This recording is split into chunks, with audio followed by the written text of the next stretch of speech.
ఎవరికి తోడవుతారో ఎప్పుడెందుకు విడిపోతారో మమతను కాదని వెళతారు మనసే చాలని ఉంటారు ఎవ్వరి పయనం ఎందాకో అడగదు ఎవ్వరిని బదులే దొరకదని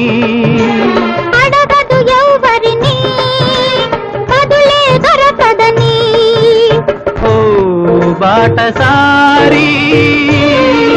ఇది జీవిత రహదారి ఎంత దూరమో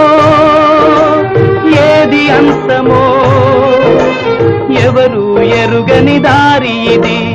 ఒకరికి సొంతం కాదు ఇది బాటసారి ఇది జీవిత రహదారి